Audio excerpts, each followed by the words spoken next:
नमस्कार. हेमंत देसाई मॅक्स महाराष्ट्रामध्ये आपलं मनापासून स्वागत. आज आपल्याला बोलायचं आहे ते महाविकास आघाडी सरकारबद्दल. या सरकारचं नेमकं काय चाललंय, कसं चाललं आहे, हे सरकार टिकणार आहे का, किती दिवस टिकणार आहे, असे अनेक प्रश्न विचारले जात आहेत. आणि हे विचारले जाण्याचं कारण म्हणजे या सरकारमध्ये कोऑर्डिनेशन किंवा समन्वय नावाची गोष्ट अस्तित्वात आहे की नाही असा प्रश्न निर्माण झाला. एक बघा आपण की एकीकडे महाराष्ट्रात जे कोरोनाचं संकट आहे ते कमी होण्याची चिन्ह बिलकुल दिसत नाही. देशामध्ये महाराष्ट्राचा जो नंबर आहे कोरोनाच्या बाबतीत तो अक्षरशः अग्रेसर राज्य. आपण कोरोना बाबतीत जे उद्योगाच्या बाबतीत राज्य अग्रेसर होतं ते आता कोरोनाच्या बाबतीत अग्रेसर राज्य महाराष्ट्र आहे असे एकूण दिसतं. महाराष्ट्रामध्ये आपण बघितलं तर मुंबईमध्ये सुदैवाने म्हणजे नवे पालिका आयुक्त त्यांनी काही प्रयत्न केले असतील. महाराष्ट्र सरकारला सुद्धा त्याबद्दल श्रेय दिलं पाहिजे की मुंबईमध्ये डबलिंगचा रेट जो आहे तो कमी होत चालला. म्हणजे 44-45 दिवसांवरती तो आलेला आहे. मुंबईमध्ये पेशंट्ससाठी बेड्स पुरेशा प्रमाणात आहेत असाही दावा केला जातो आहे. याचा अर्थ मुंबईत काही समस्या नाही असं बिलकुल नाही. पण मुंबईच्या ऐवजी आता मुंबईची जागा आता अन्य शहरांनी घेतलेली आहे. पुण्यामध्ये आता कोरोना रुग्णांची संख्या फार मोठ्या प्रमाणावरती वाढत चाललेली आहे. आणि म्हणून पुण्यामध्ये सुद्धा असा इशारा द्यावा लागला आहे की जर नागरिकांनी शिस्त पाळली नाही तर पुन्हा लॉकडाऊन पुण्यामध्ये लावावा लागेल. संगमनेर बाळासाहेब थोरात यांचं जे जो मतदारसंघ आहे त्या संगमनेरमध्ये कोरोनाचं थैमान सुरू आहे. आणि त्यामुळे तिथे जे पालकमंत्री आहेत त्यांना तिथे आता तळ ठोकून बसावं लागेल. जळगावमध्ये कोरोनाच्यामुळे संचारबंदी लागू करावी लागली आहे. 7-8 दिवस औरंगाबादमध्ये तीच गोष्ट करावी लागली आहे. आणि त्यामुळे मुंबई म्हणजे महाराष्ट्र नाही, मुंबईच्या शिवाय अन्य शहरांमध्ये अन्य ग्रामीण भागामध्ये सरकारला लक्ष द्यावं लागेल. आणि इथे कुठेतरी आपण चुकतो आहे असं मला वाटतं. देवेंद्र फडणवीस ठिकठिकाणी जाऊन माहिती घेत आहेत, काही सूचना करत आहेत. टेस्टिंग वाढवलं पाहिजे. जे मृत्यू होत आहेत किंवा जे बाधित रुग्ण आहेत त्यांची संख्या लपवता कामा नये अशा प्रकारच्या ते सूचना करत आहेत. मला असं वाटतं की प्रत्येक वेळी त्या सूचना म्हणजे ते राजकारण आहे असं न मानता काही बाबतीत राजकारण ते करणारे ते विरोधी पक्षनेते आहेत. पण त्यांनासुद्धा विश्वासात घेऊन कारभार आखण्याचा विचार उद्धव ठाकरे यांनी केला पाहिजे. त्यांच्याबरोबर मिटिंग करा तुम्ही, त्यांच्या काय सूचना आहेत त्या लक्षात घ्या. मध्यंतरी चंद्रकांत दादा पाटील असं म्हणाले की देवेंद्र फडणवीसांना तुम्ही जर विश्वासात घेतलं तर अनेक कामं होऊ शकतील. आता हा सुद्धा भाग असा आहे की ते जर ती कामं झाली तर भारतीय जनता पक्ष त्याचं श्रेय घेणार हे उघड. त्यामुळे भाजपची मदत घ्यायची नाही असं सरकारचं धोरण आहे असा आरोप चंद्रकांत दादांनी केला आहे. आता यामध्ये दोन्ही बाजू आहेत की मदत घेतली तर भाजप श्रेय घेणार त्याचा आणि हे सरकार नालायक आहे आमच्यामुळे मदत झाली असं म्हणणार. मदत घेतली नाही तर केंद्राकडनं मदत मिळणार नाही. पण केंद्राकडनं मदतीचा भाग स्वतंत्रपणे सोडवता येऊ शकेल. त्यासाठी शरद पवार आहेत. त्यासाठी काही देवेंद्र फडणवीसांचीच मदत घेतली पाहिजे असं नाही. डायरेक्ट उद्धव ठाकरे नितीन गडकरींनाही फोन करू शकतात. त्यामुळे देवेंद्र फडणवीस सगळ्या समस्या सोडवतील असं नाही. परंतु देवेंद्र फडणवीस असतील, अन्य विरोधी पक्षाचे काही नेते असतील, त्यांच्याशी चर्चा करायला हरकत नाही. पण आज मुद्दा आपल्याला याविषयीच फक्त चर्चा करायची असे नाही तर आज खरी चर्चा करायची आहे की महाविकास आघाडीत समन्वय आहे की नाही. एक गोष्ट अशी आहे की मध्यंतरी काही दिवसांपूर्वी ठाणे जिल्ह्यामध्ये काही महापालिका आयुक्तांच्या बदल्या करण्यात आल्या. मग त्यामध्ये मीरा भाईंदर असेल, अन्य महापालिका असतील. त्या बदल्या करताना काय विचार केला होता का राजकीय दडपण होतं, त्या ठिकाणच्या राजकीय पुढाऱ्यांचा आग्रह होता. त्यामध्ये सुद्धा एकनाथ शिंदे आणि जितेंद्र आव्हाड यांची मतं वेगवेगळी होती अशाही बातम्या आल्या. प्रश्न असा आहे की केवळ राजकीय दबावातनं या बदल्या झाल्या का, तो निर्णय झाला का. कारण जे अधिकारी नेमले होते ते फेब्रुवारी मार्च में काही जण 3 महिन्यापूर्वी, काही जण 1 महिन्यापूर्वी, काही जण 35 दिवसांपूर्वी अशा त्यांच्या नेमणुका झाल्या होत्या. लगेच त्यांच्या बदल्या झाल्या. मग मूळ जो निर्णय घेतला होता तो चुकला होता का, हाही प्रश्न आहे का केवळ राजकीय दबावामुळे त्यांच्या बदल्या करण्याचा निर्णय झाला? त्यानंतर आणखीन फिरव झाली, हा भाग सोडून द्या. आता दुसऱ्या बदल्यांचा जो विषय, ताज्या बदल्यांचा विषय, तो पोलीस उपायुक्तांचा. या पोलीस उपायुक्तांच्या बदल्या झाल्यानंतर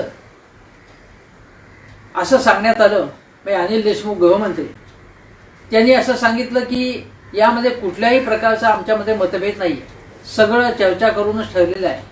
परंतु उद्धव ठाकरे यांनी तडकाफडकी हा बदल्यांचा विषय, बदल्या ज्या झाल्या करण्यात आल्या होत्या मुंबईतल्या उपायुक्तांच्या, त्या रद्द केल्या. आता लक्षात घ्या, मुंबईमध्ये महापालिकेमध्ये शिवसेनेची वर्षोनुवर्ष सत्ता आहे. महाराष्ट्राचे मुख्यमंत्री उद्धव ठाकरे आहेत. कित्येक वर्षे आपण बघितलं की मुख्यमंत्र्यांकडे गृह खात्याचा कारभार असतो, पण हे 3 पक्षांचं सरकार असल्यामुळे तडजोड म्हणून गृह खातं मुख्यमंत्र्यांनी स्वतःकडे ठेवलं, म्हणजे देवेंद्रजींनी स्वतःकडे ठेवलं होतं. पण असं असताना मुख्यमंत्र्यांना मुंबईसारख्या ठिकाणच्या उपायुक्तांच्या बदल्या करताना काहीतरी विचार त्यांचा घेतला पाहिजे होता. मग त्यांनी बदल्या रद्द केल्यानंतर मग अनिल देशमुखांना आता त्यांच्याकडे जावं लागलं, शरद पवारांना चर्चा करावी लागली. आणि मग असं ठरलेलं आहे की आता अशा प्रकारच्या बदल्या करताना किंवा कोणतेही महत्त्वाचे निर्णय घेताना आघाडीतल्या 3ही पक्षाच्या नेत्यांशी नीटपणे चर्चा केली पाहिजे. आता हे आपण जे बोलतोय ते पोलीस उपायुक्तांबद्दल. महापालिका आयुक्तांचा जो विषय आहे तो ठाणे जिल्ह्याचा, आता मुंबईमधल्या पोलीस उपायुक्तांबद्दल आपण बोलतो. आणि त्या अनिल देशमुखांनी त्याची सारवासारव करण्याचा प्रयत्न केला, पण मतभेद स्पष्ट झाला. त्यानंतर प्रफुल्ल मेहता यांनी असं विधान केलं की या ज्या बदल्यांच्या आदेशावरती सही गृहमंत्र्यांनी केलेलीच नव्हती. याचा अर्थ त्यांना काय सुचवायचे की मुंबईच्या पोलीस आयुक्तांनी परस्पर हा निर्णय घेतला, गृहमंत्र्यांना किंवा गृहसचिवांना विश्वासात न घेता, असं त्यांना म्हणायचे का त्यांना असं त्यामधनं सुचवायचं होतं? असं म्हणतात की अजितदादा पवार यांनीच याच्यामध्ये काही हस्तक्षेप करून निर्णय घेतला का? मग जर असा निर्णय झाला असेल तरी सुद्धा प्रफुल्ल पटेल म्हणतात की समन्वय चांगला आहे. अनिल देशमुख म्हणतात की समन्वय चांगला आहे आमच्यामध्ये. प्रफुल्ल पटेल तर असंही म्हणाले की आमच्याकडे 2 समन्वय समिती आहेत, त्या समन्वय समितीमध्ये व्यवस्थित निर्णय होतात सगळे. आता हे व्यवस्थित निर्णय होत असतील तर हे मतभेद समोर कसे आले? बदल्या रद्द का कराव्या लागल्या? हे काही सरकार आहे का हे चेष्टा येईल? दुसरी गोष्ट आहे की कोरोनाच्या संदर्भात आता हा जो लॉकडाऊन आहे तो लॉकडाऊन शिथिल करण्याच्या संदर्भात आपल्याला माहिती आहे की शरद पवारांना असं वाटत होतं, त्यांचा असा आग्रह होता की लॉकडाऊन फार काळ ठेवता कामा नये, तो सैल केलाच पाहिजे. उद्धव ठाकरेंचा अशी भूमिका आहे की लॉकडाऊन सैल केला तर पेशंट्स वाढतील, महाराष्ट्राची बदनामी होईल, महाराष्ट्राची चितू होईल. पण शरद पवारांच्या आग्रहास्तव लॉकडाऊन शिथिल करावा लागला. ते मतभेद समोर आले.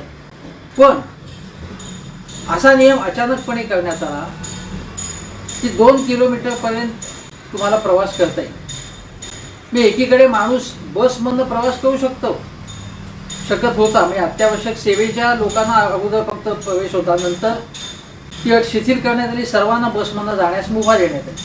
आता 2 किलोमीटरपर्यंत माणूस बहुतेकदा चालतच जातो, तरुण माणूस तरी निदान 2 किलोमीटरच्या वर बसमधनं जाऊ शकतो. बसमधनं गेला तर तुम्ही 2 किलोमीटरच्या पुढे जाऊन भाजी आणू शकता, काही कामं करू शकता, आणि बाकीच्या आणि जो चालत चाललाय किंवा मोटरसायकलने चाललाय, कारची चाललाय, त्याला मात्र 2 किलोमीटरची अट ठेवण्यात आली. आता हा निर्णय कुठल्या सनदी अधिकाऱ्यांनी घेतला होता की कुठल्या मंत्र्यांनी घेतला होता हे माहित नाही. हे काय चाललंय मग तो रद्द करावा लागला तो 2 किलोमीटरचा निर्णय, कारण टीका झाली मोठ्या प्रमाणावरती. आता समन्वय समिती तुमची आहे, तुमचे एवढे काँग्रेस राष्ट्रवादीचे अनुभवी मंत्री आहेत, मग हा निर्णय कोणी घेतला, का घेतला, हा समन्वय आहे का? आता मगाशी ज्या पोलीस उपायुक्तांच्या बदल्यांचा विषय घेतला त्या संदर्भात सुद्धा अशी एक गोष्ट माझ्या कानी आली ती अशी की मातोश्रीच्या जवळचा एक अधिकारी आहे, अधिकारी नाही मंत्री आहे, ज्येष्ठ नेता आहे, आणि तो गृह खातं असेल, अन्य खाती असतील, त्यांच्या कारभारात हस्तक्षेप करतो, ढवळाढवळ करतो, अशी तक्रार आहे. ही तक्रार राष्ट्रवादीच्या नेत्यांकडून ही झालेली आहे तक्रार, अशी माहिती कानी आलेली आहे. आता हा कोण मंत्री आहे? आता हे लक्षात घेतलं पाहिजे की अशा प्रकारचा हस्तक्षेप जर करायला लागला तर महाविकास आघाडीमध्ये समन्वय कसा राहील, सलोखा कसा राहील, सहकार्याची भावना कशी राहील? याला काही उत्तर आहे का? आता नारायण राणेंनी काल टीका केली की हे सरकार आहे की काय, कसं काय चाललंय सरकार. आता राणे काय टीका करतात, कुठल्या द्वेषापोटी करतात हा भाग सोडून द्या. कारण उद्धव ठाकरे म्हटलं की त्यांची तळपायची आग मस्तकाला जाते. उद्धव ठाकरे हाच एक विषय असतो. कालच्या पत्रकार परिषदेत त्यांनी, आता हे 3 पक्षांचं सरकार आहे, मग शरद पवारांवरती टीका करायला पाहिजे होती, बाळासाहेब थोरातांचं नाव घ्यायला पाहिजे होतं, पृथ्वीराज चव्हाणांचं नाव घ्यायला पाहिजे होतं, अशोक चव्हाणांचं घ्यायला पाहिजे होतं, अनिल देशमुखांचं घ्यायला पाहिजे होतं. ते न घेता फक्त उद्धव ठाकरे हे कसे अपात्र आहेत या कामासाठी हे त्यांनी सांगितलं. उद्धव ठाकरेंनी वारकऱ्यांचा अपमान केला, वाटेल ते बोलत होते. वारकऱ्यांचा अपमान काही केलेलं नव्हतं त्यांनी. वारकऱ्यांचा अपमान करायचा असता तर पंढरपूरमध्ये जाऊन त्याची महापूजा कशी केली असती.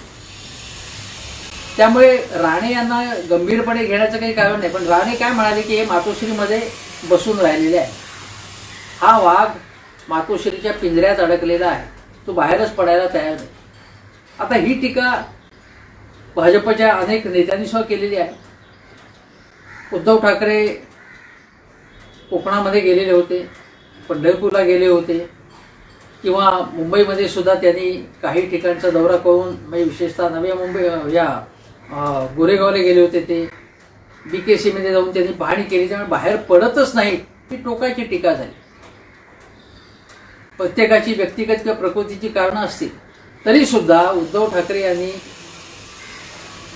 जी काही बंधनं असतील त्यांच्या प्रकृतीची ती पाळून जास्तीत जास्त बाहेर पडायला पाहिजे, थोडी रिस्क घ्यायला पाहिजे. कारण ते शेवटी राजकीय नेते आहेत. आदित्य ठाकरे यांनी फिरायला पाहिजे, शिवसेनेच्या नेत्यांनी फिरायला पाहिजे. ज्या प्रमाणात फिरायला पाहिजे तेवढं ते फिरताना दिसत नाही, ते लक्षात घेतलं पाहिजे. त्यामुळे जी विरोधी पक्षांची जी टीका आहे ती सगळी अतिरेकी आहे, ती बोगस आहे असं म्हणता येणार नाही. ही टीका का होती आहे हे सुद्धा लक्षात घेतलं पाहिजे, कारण हे सरकार चांगल्या प्रकारे काम करताना दिसत नाही. आता याच्यामध्ये एक मुद्दा असा लक्षात घेतला पाहिजे आपण की मध्यंतरी देवेंद्र फडणवीस म्हणाले की शरद पवारांनी भाजपबरोबर सरकार स्थापन करण्याची ऑफर दिलेली होती. आता या संबंधी त्यांनी जे काही ऑफर असा आरोप केला आहे किंवा अशी माहिती दिलेली आहे, गौप्यस्फोट केला आहे, त्याचं उत्तर आता शरद पवारांना संजय राऊत जी मुलाखत घेणार आहे त्याच्यामध्ये 2-4 दिवसामध्ये कळेल. शरद पवार आणखीन काही ते प्रति गौप्यस्फोट करणार आहे असं म्हणतात. पण या गौप्यस्फोटामधून किंवा या उत्तर देण्यामधून शासनाच्या कारभाराची उत्तरं मिळणार नाही. आज जे तुमचं सरकार आहे ना, तुम्ही एकत्र आहात ना, उद्या तुम्हाला भाजपबरोबर जायचं असेल, कोणाबरोबर जायचं असेल ते जा, पण लोकांना आज तुमची कामं करून हवी आहेत. महाराष्ट्रामध्ये कोरोनाचं थैमान सुरू असताना मी सांगितलं त्याप्रमाणे जळगाव असेल, औरंगाबाद असेल, पुणे असेल, संगमनेर असेल, ठिकठिकाणी कोरोनाचा कहर चालू असताना हे तुमचं तुम्ही कोणाबरोबर जाता आहात याच्याशी लोकांना काही कर्तव्य नाही. लोकांची कामं होतात की नाही. मी तुम्हाला एक उदाहरण सांगतो. लोकांच्या समस्या काय आहेत. डेक्कन एक्सप्रेस असेल, विशेषतः डेक्कन क्वीन असेल किंवा प्रगती एक्सप्रेस असेल, इंद्रायणी असेल, या गाड्यामधनं रोज पुणे मुंबई प्रवास करून पुण्याहून मुंबईला मंत्रालयात, कॉर्पोरेशनमध्ये कुठे ठिकाणी नोकरीला येणाऱ्यांची संख्या मोठ्या प्रमाणावर आहे. आता रेल्वे बंद असल्यामुळे त्यांनी यायचं कसं, तर याच्यावरती काय उत्तर देण्यात आलं, तुम्ही मुंबईमध्ये फ्लॅट घ्या, भाड्याने घ्या तुम्ही फ्लॅट. आता त्यांच्यासाठी काही सोय करण्याची आवश्यकता होती की नाही. 30 वर्ष काही लोक काम करतात, व त्यांनी समजा कुठल्याही मार्गाने टॅक्सीने आले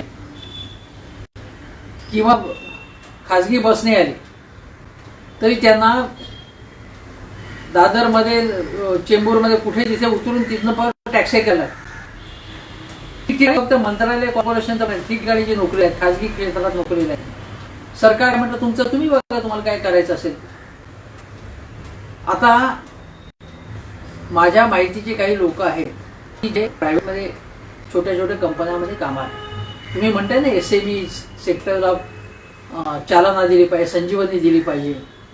या SME सेक्टरमध्ये अनेक हजारो लाखो माणसं काम होतात. आता बसेसची संख्या अत्यंत अपुरी आहे. तुम्ही प्लॅनिंग केलं का की आता जे तुम्ही प्रायव्हेट सेक्टर ओपन केला, लोकांना 10% 25% जे काय असेल ती उपस्थिती तुम्ही ठेवली की हा एवढी उपस्थिती चालेल आणि तुम्ही खाजगी कारखाने, कंपन्या, ऑफिसेस सुरू करू शकता. त्यांनी जायचं कसं? BSTच्या गाड्या वाढवल्यात का तुम्ही तेवढ्या प्रमाणात? त्या वाढवल्या नसल्यामुळे अनेक जण टॅक्सीनी जातात आणि टॅक्सीनी येतात. या लोकांचे पगार कमी करू नका असं मुख्यमंत्री असतील किंवा पंतप्रधानांनी सांगून काहीही उपयोग झालेला नाही. त्यांचे पगार निम्मे निम्मे करण्यात आलेले आहेत. अनेकांना काढून टाकण्यात आले, हे भाग सोडून द्या, पण जे आहेत त्यांना निम्मे पगारावरती जावं लागतं, शिवाय टॅक्सीचा खर्च करावा. मग तुम्ही म्हणाल तरी मग कंपनीत जातात कशाला? ते नोकरी जाईल ना. नाही तर करोनाच्या काळामध्ये आपण 1-2 वर्ष हा खर्च करू, मग आपली नोकरी तरी टिकावी या भूमिकेतील लोक जातात. हे छोटे छोटे गरीब माणसं आहेत, मध्यमवर्गीय माणसं आहेत, कुटुंबातील लोक. त्यांची तुम्ही सोय बघणार की नाही? आता लोकलनी प्रवास करताना बघा, लोकल सेवेमध्ये त्याच्यामध्ये अत्यावश्यक सेवेच्या लोकांना परवानगी देण्यात आलेली आहे. बँकेच्या लोकांना परवानगी देण्यात आली, पण राष्ट्रीयकृत बँकेच्या. पण त्यामध्ये सहकारी बँकेच्या कर्मचाऱ्यांना परवानगी देण्यात आली नाही. मुंबईसारख्या ठिकाणी जर तुम्ही साधं बघितलं तर मुंबईमध्ये मोठ्या प्रमाणात सहकारी बँक आहेत. सहकारी बँकांमध्ये कर्मचारी मोठ्या प्रमाणावरती आहेत आणि लाखो लोकांची त्यामध्ये खाती आहेत. त्यांना हे लोक सर्व्हिस कसे देणार, जाणार कसे मुळात त्याच्यात?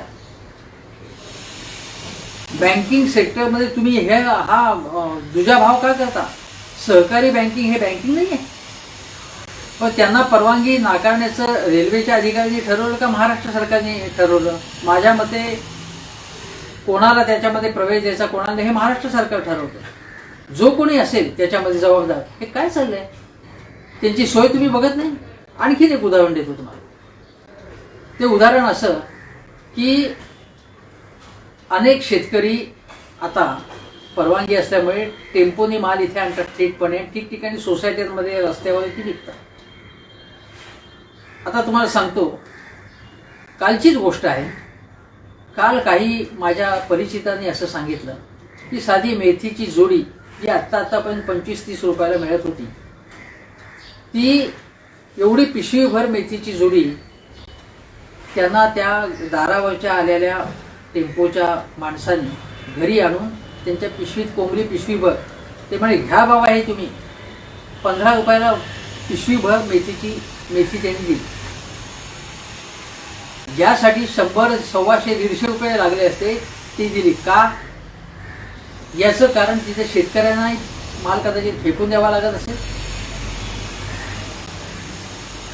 म्हणजे इथे शेतकऱ्यांना भाव मिळत नाही. दुसरीकडे असं आहे की जे टेम्पोनी माल आणतात ते ठिकठिकाणी गाड्या उभे करतात, त्यांची ससे होलपट, त्यांना त्रास पोलिसांमार्फत दिला जातो, हप्ते उकळले जातात. कोविड योद्धे म्हणून अनेक पोलीस चांगलं काम करतात, पण ही सुद्धा गोष्ट आहे ना, पोलिसांमार्फत ही सतावणूक केली जाते, अनेक ठिकाणी अडवणूक केली जाते. आता मध्यंतरी जो नियम आला ना तो 2 किलोमीटरचा, त्यावेळी तुम्हाला माहिती आहे मुंबईत वाहतुकीमध्ये कशा प्रकारचा अराजक निर्माण झाला. असंख्य गाड्या ताब्यात घेण्यात आल्या, कायद्याची अशी कर्म लावण्यात आली की त्या गाड्या सोडून घेताना त्या मालकांना त्रास झाला, प्रचंड त्रास झाला. आणखीन एक समस्या सांगतो. हे परप्रांतीय मजूर पाठवले, मग केंद्राची चूक झाली का राज्याची चूक झाली, श्रेयवादाची लढाई सुरू झाली. मग त्यामधनं रेल्वेचा खर्च कोणी करायचा? रेल्वे आधी देतच नव्हते केंद्र सरकार. पण हा सगळा भाग सोडून द्या. अजूनही परप्रांतीय अनेक मजूर, असंख्य मजूर इथे राहिलेले आहेत. परवा या क्षेत्रात काम करणाऱ्या उल्का महाजन यांनी ही माहिती दिली की अजूनही अनेक मजुरांची परत पाठवणी झाली नाहीये आणि याबाबत राज्य सरकारला सुद्धा जबाबदारी उचलायला लागेल ना त्यांची, कारण त्यांच्या जगण्याचा आधार तो असेल, तो जगण्याचा आधार इथनं हिरावून घेतलाय, तर त्यांना तिकडे जाण्याची सोय झाली पाहिजे त्यांची, ती होत नाहीये. त्यांनी पत्रकार परिषद घेऊन ही माहिती दिलेली आहे. या ज्या काही समस्या आहेत, आणखीन एक गोष्ट सांगतो. आज जीवनावश्यक वस्तूंची महागाई प्रचंड झालेली आहे. मला आठवते की युतीचं सरकार असताना 5 जीवनावश्यक वस्तूंचे भाव स्थिर ठेवण्यात आले होते. तेव्हा सेना भाजप सरकार होतं, मनोज जोशी मुख्यमंत्री होते आणि मला आठवते की नरिमन पॉईंटमध्ये मंत्रालयाच्या समोर मोठीच्या मोठी पाटी लावली होती की 5 या जीवनावश्यक वस्तू आहेत, या रेशनवर मिळतात, त्यांचे भाव आम्ही स्थिर ठेवले आहेत. आता हे रेशनवरचे जे गोष्टी आहेत त्याबाबत आता केंद्र सरकारची योजना आहे, महाराष्ट्र सरकार काही वाटा उचलतं आहे, पण अनेक ठिकाणी या वस्तू पुरेशा प्रमाणामध्ये उपलब्ध नसल्याची तक्रार आहे. पण रेशनच्या वस्तूच्या बाहेर, रेशन यंत्रणेच्या बाहेर मोठ्या प्रमाणावरती कनिष्ठ मध्यमवर्गीय लोक आहेत. ते खाजगी दुकानामधून माल घेतात. मग तांदूळ असेल, डाळी असेल, त्यांचे भाव प्रचंड वाढलेले आहेत. या बाबतीत सरकार काय करणार आहे? या बाबतीत या लोकांना रास्त दरात पूर्णपणे 5-5 रुपये द्या असं म्हणत नाही, पण किमान रास्त भावामध्ये त्यांना या वस्तू उपलब्ध करून देण्यासाठी केवळ डाळी किंवा गहू तांदूळ नाही, भाज्या असतील, फळं असतील, ती रास्त दरात देण्यासाठी हे काँग्रेस असेल, राष्ट्रवादी असेल, शिवसेना असेल, हे स्वतः का नाही प्रयत्न करत? मला माहिती आहे की शिवसेनेच्या अनेक गाड्या आहेत आणि ज्या गाड्यांवरती कांदे, बटाटे, भाज्या दिल्या जातात, पण मी अशाही गाड्या बघितल्या ज्या पूर्णपणे बंद असतात, त्यावरती शिवसेना लिहिलं असतं, काही त्याच्यामधून चालू असतं. काही गाड्यांमध्ये रास्त दरात नाही, व्यवस्थित मस्त मजबूत भाव असतात त्याच्यामध्ये. हे पक्ष म्हणून काय करताय? कृषी उत्पन्न बाजार समितीमध्ये जी शेतकऱ्यांची लूट होते, दलाल जी नाडवणूक करतात, त्या कृषी उत्पन्न बाजार समितीवरती मुख्यतः राष्ट्रवादीचं आणि काँग्रेसचं वर्चस्व आहे. त्यावेळी तुम्ही ग्राहकांचा विचार करत नाही, शेतकऱ्यांचा विचार करत नाही. आता या कोविड काळामध्ये लोकांचं उत्पन्न अत्यंत कमी असताना तुम्ही काय करताय? पक्ष म्हणून तुम्ही काय करताय? सरकार म्हणून सोडून देत. तुम्ही गोरगरिबांच्या नावाने सतत गळे काढत असता. राहुल गांधी तिकडनं पत्रकार परिषद घेतात, ट्विटरवरती असतात, फेसबुकवरती असतात. तुम्ही स्वतः काय करताय? तुमचे श्रीमंत जे नेते आहेत, ज्याने करोडो रुपयांची माया गोळा केली, ते काय करतायत? ते स्वखर्चाने काही करतायत की नाही या बाबतीत? काही नेते आहेत, ते काही नेते आपापल्या भागात काम करतात, मी कोणी काम करत नाही असं म्हणत नाही, पण संघटित स्वरूपात अशा प्रकारे ठिकठिकाणी लोकांना, निदान गरीब लोकांना, गरीब मध्यमवर्गीय लोकांना या वस्तू उपलब्ध करून देण्यासाठी तुम्ही काय करताय? काही करत नाही तुम्ही. हे सरकार चाललंय की काय? हे कशा प्रकारे सरकार चाललंय? हे याचा तुम्हाला आज ना उद्या लोकांना उत्तरं द्यायलाच लागतील ना. या बाबतीत विरोधी पक्षांनी टीका केली तर उडवाउडवीची उत्तरं द्यायची काहीतरी, किंवा त्यांची सत्ता गेली म्हणून ते बोलतात असं बोलून चालणार नाही. कारण काँग्रेस, राष्ट्रवादी सुद्धा जेव्हा टीका करत होते तेव्हा देवेंद्र फडणवीस असंच बोलत होते. फडणवीस असं म्हणत होते की यांना काही काम नाही उरलेलं, आम्ही त्यांना संपूर्ण संपवलेलं आहे आणि त्यामुळे ते यात्रा काढतायत, त्या यात्रामध्ये कोणी संघर्ष यात्रा काढतायत, त्याच्यामध्ये काही कसलाही प्रतिसाद नाही आहे. शेतकऱ्यांची यांनीच लूट केली आणि आता शेतकरी कर्जमाफीची गोष्ट करतायत वगैरे वगैरे. म्हणजे जो सत्तेतला पक्ष असतो तो सत्तेत असताना वेगळं बोलतो, विरोधात असताना वेगळं बोलतो, हे आपण बघतो. आता आपण असं बघू की उद्धव ठाकरे यांचं आता सरकार येऊन, आता बघा जुलै महिना आला, म्हणजे आता 7 महिने होऊन गेले. या 7 महिन्यामध्ये आता तुमचा जो मधुचंद्राचा काळ संपलेला आहे. पहिले काही काळ म्हणतो आपण की स्थिरस्थावर व्हायला वेळ लागेल, कोविडचा काळ आहे, त्यामुळे आपण त्यांना थोडी सवड दिली. पण आता तुमच्यामध्ये समन्वय नाही आहे, हे वारंवार स्पष्ट होत आहे. पारनेरसारख्या ठिकाणी राष्ट्रवादीने शिवसेनेचे नगरसेवक फोडले म्हणून तुमच्यामध्ये एक तीव्र मतभेद निर्माण झाले. शिवसेना आणि काँग्रेस यांच्यामध्ये संबंध चांगले नाहीत, आम्हाला कवडीची किंमत दिली जात नाही या भावनेतून काँग्रेसच्या नेत्यांना मातोश्रीवर जावं लागलं. काँग्रेसच्या नेत्यांना असं वाटतं की राष्ट्रवादी आणि शिवसेना मिळून, म्हणजे पवार आणि उद्धव ठाकरे मिळून मातोश्रीवर असतील किंवा मेयर बंगल्यावरती असतील किंवा बाळासाहेब ठाकरे स्मारकाच्या ठिकाणी असतील, मिटिंग्स घेतात आणि परस्पर निर्णय घेतात. म्हणजे काँग्रेस आणि राष्ट्रवादीत समन्वय नाही किंवा संशयाचं वातावरण आहे. राष्ट्रवादी आणि काँग्रेसच्या बाबत सुद्धा आपण बघितलं की बदल्यांच्या बाबत त्यांच्यामध्ये सुद्धा एकमत नाही आहे. मग बदल्या महापालिका आयुक्तांच्या असतील, ठाणे जिल्ह्यातल्या पोलीस उपायुक्तांच्या बदल्या असतील, त्यामध्ये त्यांच्यामध्ये मतभेद आहे. शिवसेनेला असं आणि भाजप काँग्रेसला वाटते की हा राष्ट्रवादी उद्या भाजपवरच गेले तर काय होईल. हे तिन्ही पक्षांचं एकमेकांशी सुसंवाद नाही आहे आणि याच्यामुळे कारभारावरती परिणाम होत आहे. अजय मेहतांचा विषय आहे, अन्य अधिकाऱ्यांचा विषय आहे.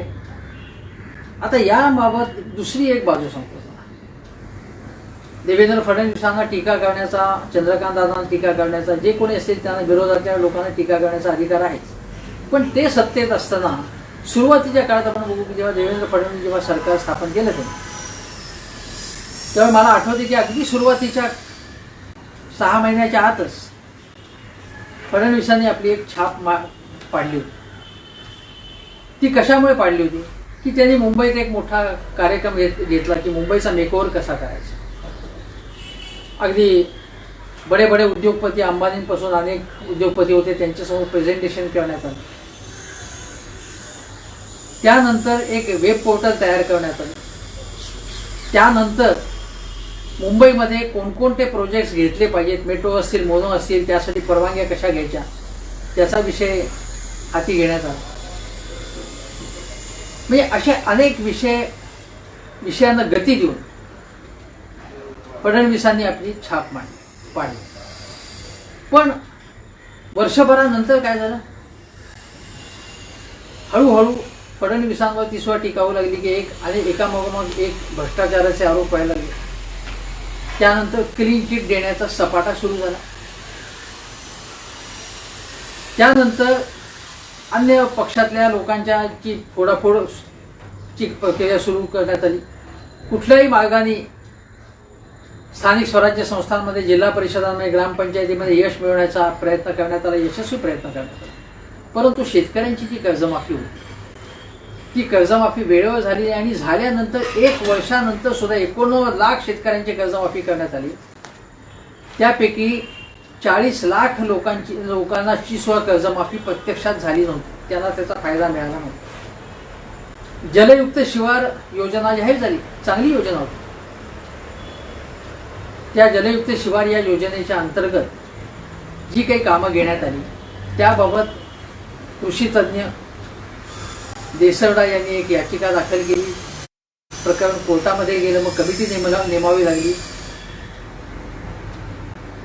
माजी मुख्य सचिवांच्या अध्यक्षतेखाली कमिटी नेमण्यात आली, त्यांनी काही सूचना केल्या आणि तेव्हा असं लक्षात आलं की या कामामध्ये दोष आहेत, त्यामध्ये काही अनियमितता झाल्या, गैरव्यवहार झाल्याची तक्रार खुद्द भारतीय जनता पक्षामधल्या काही लोकांनी केली. याचा अर्थ योजना चांगली होती पण त्याची अंमलबजावणी प्रभावीपणे झाली नाही. त्यानंतर आणखी एक विषय तुम्हाला सांगतो. मेक इन इंडियाचा कार्यक्रम मोठा झाला. लाखो कोटी रुपयांचे MOU म्हणजे परस्पर सामंजस्याचे करार झाले पण प्रत्यक्षात ते आले नाही. आणखी एक गोष्ट सांगतो की फडणवीसांनी जाहिरातीवरती जेवढा खर्च केला तेवढा कुठल्याही सरकारने त्या अगोदर केले. हाही विषय समोर आला, माहिती अधिकाऱ्याच्या कक्षेमध्ये समोर आला. त्यानंतर नव्या मुंबईमध्ये एका जमिनीचं प्रकरण समोर आलं आणि ती जमीन जे प्रसाद लाड जे दुसऱ्या पक्षातनं भाजपमध्ये आले, अतिशय उपक्रमशील माणूस आहे तो, सर्व प्रकारची कामं करू शकतो असा अतिशय कर्तृत्ववान माणूस आहे. जसे प्रवीण दरेकर हे सुद्धा अतिशय कर्तृत्ववान माणसं आहे. भारतीय जनता पक्षाच्या नेत्यांना वाटायला लागलं की आपल्याला मागे टाकून आपल्याला बाजूला सोडून निष्ठावंतांना बाजूला सोडून ही नवीन माणसं कोण जवळ केली.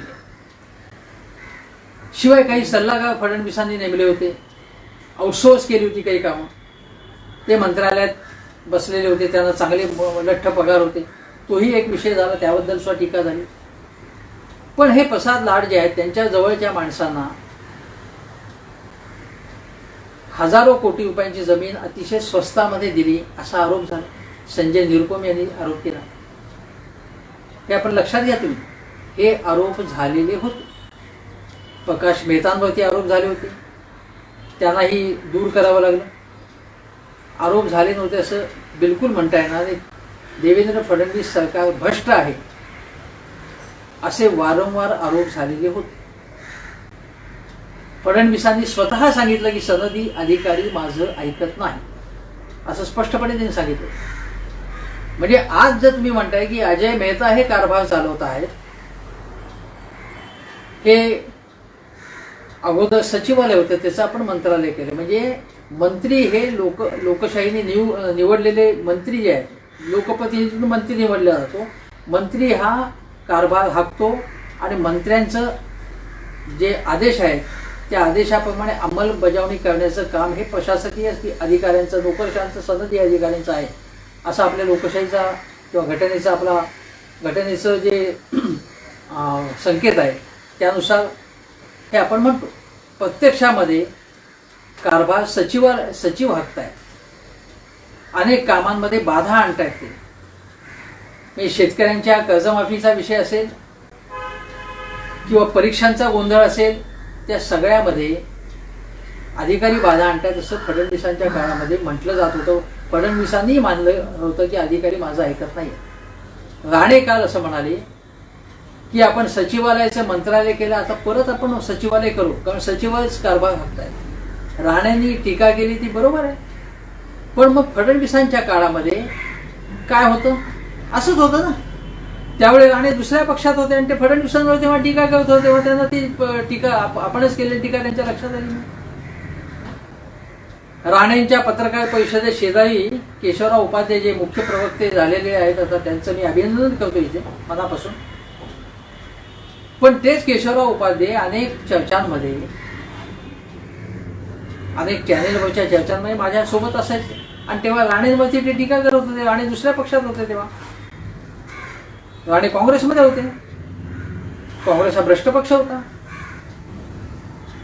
काँग्रेस हा अकार्यक्षम पक्ष होता असं तेव्हा उपाध्येजी म्हणायचे.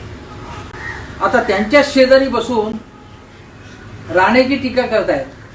त्यावेळी उपाध्ये हे शिवसेनेची बाजू घेत असे, कारण त्यांचा मित्रपक्ष होता. तेव्हा राणे उपाध्यांच्या पक्षावरती आणि शिवसेनेवरती टीका करत होते. आता राणे वाया स्वाभिमानी पक्ष आपण स्थापन केलेल्या स्वाभिमानी पक्षामार्फत भाजपमध्ये आले आहेत, त्यांच्या शेजारी बसून उपाध्ये आता काँग्रेस, राष्ट्रवादी आणि शिवसेनेवरती टीका करतात. हा फरक आहे, आपण लक्षात घेतला पाहिजे. लोकांनी लक्षात घेतलं पाहिजे हे काय चाललंय. हे सगळे पक्ष वेगवेगळ्या भूमिका घेतात, वेगवेगळे पवित्रा घेतात आणि त्यामधनं आपण आपली दिशाभूल करत असतो. प्रश्न असा आहे की देवेंद्र फडणवीसांचा सुद्धा कारभार जो होता तो सुरुवातीला चमकदार आणि नंतर त्यांची कामगिरी कशी झाली बघा. आणि अशी कामगिरी झाली, अशी इमेज झाली, अशी परसेप्शन भाजपची झाली, म्हणून त्यांची स्थिती जी आहे ती 122 वरती 105 वरती आली. राष्ट्रवादी काँग्रेसचा निपात करून आम्ही स्वबळावरती सरकार स्थापन करू असं म्हटलं जात होतं. तसं काही झालं नाही. सरकारही गेलं, सरकार स्थापन करता आलं नाही. आपली इमेज जी आहे स्वच्छती फडणवीसांची गेली, कारण त्यांनी अजितदादांबरोबर सरकार स्थापन केलं. आता राणे असतील, फडणवीस असतील, ते अजितदादांवरती टीका करत नाही, ते उद्धव ठाकरेंवरती टीका करतात, ते शिवसेनेला टार्गेट करतात, ते पवारांना टार्गेट करतात. प्रश्न असा आहे की आज सत्तेत महाविकास आघाडी सरकार आहे. आम्ही 5 वर्ष स्थिर आणि चांगला कारभार देऊ असं या आघाडी सरकारने म्हटलेलं आहे. आता पुढच्या वर्षीच्या बजेटमध्ये जेव्हा मांडलं जाईल तेव्हा सर्व गोष्टींचं खापर हे कोरोनावरती टाकण्यात येईल, महाविकास आघाडी सरकारतर्फे, आणि आपल्या ज्या चुका आहेत त्याच्यावरती पांघरून घालण्यात येईल. वडेट्टीवार म्हणतात की पैसेच नाहीत आमच्याकडे, कर्मचाऱ्यांचे पगार द्यायला आता पैसे असतील की नाही असा प्रश्न आहे. एसटी कडे पैसे नाहीये, सरकारला पैसे नाहीत हे वारंवार सांगता येणार नाही, कारण अजूनही तुम्हाला जास्त प्रमाणामध्ये कर्ज काढता येईल, 3% अधिक कर्ज काढता येईल. तुमच्याकडे जे सिडको आहे, MMRDA आहे, यासारख्या संस्था आहेत त्यांच्याकडे प्रचंड पैसा आहे, तो पैसा वापरता येईल तुम्हाला. केंद्र सरकार तुमच्यावरती अन्याय करत आहे, ठीक आहे, GSTचे पैसे मिळत नाहीयेत, केंद्रीय निधीचे पैसे मिळत नाही, ही तक्रार ठीक आहे, पण तुम्ही सुद्धा निधी उभारणी का करत नाही पुरेशा प्रमाणामध्ये? काही बाबतीत तुम्ही जर डिबेंचर्स उभे केले तर चांगला रिस्पॉन्स मिळाला असंही आहेच, पण तुम्ही मोठ्या प्रमाणावरती कर्ज उभारणी केली पाहिजे. आणि कर्ज उभारणी करून आता एकीकडे अर्थव्यवस्था सुरळीत करण्याचं काम आव्हान तुमच्यावरती आणि दुसरीकडे कोरोनावरती नियंत्रण आणणं हे काम आहे तुमचं. तुम्हाला कोरोनावरती नियंत्रण आणता आलेलं नाही, अर्थव्यवस्था ही सुरळीत झालेली नाही. तेव्हा आता मागच्या सरकारवरती संपूर्ण बोजा टाकता येणार नाही. भाजपला दुगाने झाडून काही उपयोग नाही. तुमच्यामध्ये तुम्हाला समन्वय वाढवावा लागेल. राष्ट्रवादी काँग्रेस महाविकास आघाडी सरकारमध्ये किती काळ राहील मलाही माहिती नाही, राष्ट्रवादीच्या अनेक नेत्यांनाही ते माहिती नाही. राहिली तर राहिली 5 वर्ष, पण जो काळ राष्ट्रवादी महाविकास आघाडी सरकारमध्ये आहे तोपर्यंत तुम्ही जे सरकार म्हणून वचन दिले, खरं तर तुम्ही 5 वर्ष आम्ही स्थिर सरकार देऊ असं वचन दिलेलं आहे. त्यामुळे राष्ट्रवादीने आता लोकांना दगा देता कामा नये, या सरकारमध्येच राहिलं पाहिजे, हे त्यांचं काम आहे. आणि शरद पवार धुरंधर नेते आहेत, महाविकास आघाडीचे शिल्पकार आहेत, रयतेचे राजे आहेत, जाणते राजे आहेत, हे सगळं ठीक आहे, पण आता तुम्ही चांगला कारभार करू शकता, समन्वयाने काम करू शकता, मतभेद निपटवून लोकांचे प्रश्न सोडवता, हे लोकांना दाखवलं पाहिजे. शरद पवार किती हुशार आहेत, किती चांगले आहेत, किती दूरदृष्टीचे नेते आहेत आहेत, त्यामुळे आमचं पोट नाही भरणार, आमचे प्रश्न सुटणार नाही. आमचे प्रश्न सुटले पाहिजेत लोकांचे प्रश्न सुटले नाही तर महाविकास आघाडी सरकारला त्याचा जाब द्यावा लागेल. आणि आता वेळ निघून चालली आहे, त्यामुळे आता तुम्ही केवळ टोमणे मारून किंवा सामनामध्ये काय शरद पवारांची मुलाखती देऊन या प्रश्नांना उत्तर मिळणार नाहीत. काल देवेंद्र फडणवीस म्हणाले की आम्ही सरकार पाडणार असं तुम्ही म्हणताय, तुम्ही पहिले असं संजय राऊत म्हणतायत, त्याच्यावरची टीका करतायत, ऑक्टोबरचा मुहूर्त देत आहेत, पण तुम्ही आधी लोकांचे प्रश्न सोडवा. आणि यात काय चूक आहे? फडणवीस म्हणाले ते, मला तर काही याच्यात चूक दिसत नाही. लोकांचे प्रश्न सोडवले पाहिजे तुम्ही. आणि ज्या प्रकारे विरोधी पक्षाला लोकांमध्ये फिरतोय, लोकांचे प्रश्न जाणून घेत आहेत, त्या पद्धतीने महाविकास आघाडीने पक्ष म्हणून महाविकास आघाडीतले पक्ष लोकांमध्ये फिरून किती प्रश्न समजून घेत आहेत, सोडवत आहेत, हा प्रश्न आहे. हे लोक विचारणार, विरोधी पक्ष विचारणार, मी विचारतोय. हे सरकार म्हणून अजूनही धडपणे चाललेलं नाहीये. तेव्हा आता या सरकारला सावधपणे कार्यक्षमतेने पावलं टाकायला लागतील. युवा सेनेने सांगितलं म्हणून तुम्ही अंतिम वर्षाच्या परीक्षा घेणार नाहीत म्हणून सांगितलं, आता तुम्हाला दणका बसणं. काय चाललंय? हा काय कारभार आहे का काय? लोक प्रश्न विचारणार आणि तुम्हाला जबाब याचा द्यायला लागेल. तेव्हा आता हा टायगर जिंदा आहे, म्हणजे हा जो वाघ आहे, शिवसेनेचा वाघ आहे, तो वाघ पिंजऱ्याच्या बाहेर खरोखरीच पडला पाहिजे. हे वाघ म्हणजे केवळ उद्धव ठाकरे नाहीत, आदित्य ठाकरे नाही, हे सगळे शिवसैनिक आहेत. ते ज्या पद्धतीने लोकांची कामं करताना दिसायला पाहिजेत. आता लगेच काही जण म्हणतील की इथे कामं चालू आहेत तिथे, पण पूर्वीच्या प्रमाणाच्या जोशामध्ये कामं चालू नाही आहे शिवसैनिकांची. शिवसैनिक त्या पद्धतीने धावून जाताना पूर्वी दिसायचे, त्या तडफेने त्या प्रमाणामध्ये दिसत नाहीये. या शिवसेना पक्षाला काय झालं, आघाडी सरकारला काय झालं असा प्रश्न विचारावा लागेल. त्यामुळे ज्याप्रमाणे ज्योतिरादित्य शिंदे म्हणाले, गेल्या आठवड्यात मी गेल्या व्हिडिओत बोललो होतो, टायगर जिंदा आहे असं ते म्हणाले. हे त्यांना असं म्हणायचं होतं की मी संपूर्ण उलट, मी सशक्तपणे आता काँग्रेसमधनं भाजपमध्ये गेल्यानंतर माझ्या सगळ्या समर्थकांना मंत्रिपदं मिळाली आहेत, मी जिवंत आहे, मी जोमदार आहे.